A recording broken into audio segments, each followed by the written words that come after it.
Kementerian Komunikasi dan Digital menggandeng perguruan tinggi untuk menyiapkan generasi muda yang melek teknologi, tangguh secara etika digital, dan siap memasuki era kecerdasan artifisial. Menteri Komunikasi dan Digital Mutia Hafid menegaskan, perguruan tinggi harus menjadi garda terdepan dalam membekali mahasiswa dengan keterampilan digital dasar hingga lanjutan, termasuk keahlian di bidang AI. Hal itu ia sampaikan saat menghadiri acara puncak Disnatalis ke-13 Institut Bisnis dan Informatika Kosgoro 1957 di Jakarta Selatan pada Jumat 25 Juli 2025. Mutia menyatakan pembangunan sumber daya manusia digital kini menjadi prioritas setelah penyelesaian infrastruktur digital yang masif dalam beberapa tahun terakhir. Pemerintah tidak hanya membangun yang kasat mata infrastrukturnya tapi juga yang non-fisik.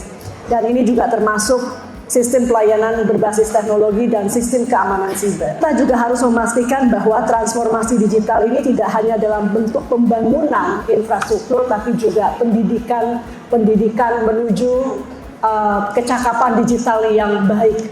Karena itulah kenapa hari ini Kemkomdigi diwakili oleh Kepala BPSDM melakukan sebuah kerjasama dengan IBIK yang kita saksikan baru saja untuk juga tidak hanya membangun infrastrukturnya tapi membangun manusia-manusianya.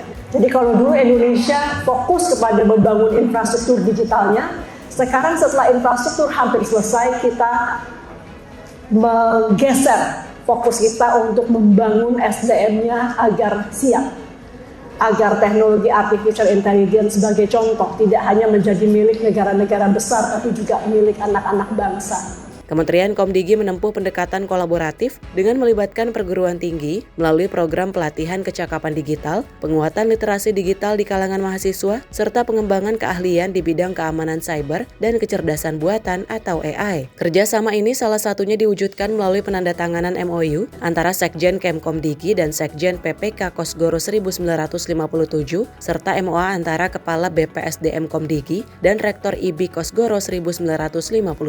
Kemitraan dengan institusi pendidikan dipandang sebagai kunci dalam menciptakan generasi digital yang tidak hanya pintar secara teknis, tapi juga bertanggung jawab secara sosial. Tim redaksi Sinpo TV melaporkan.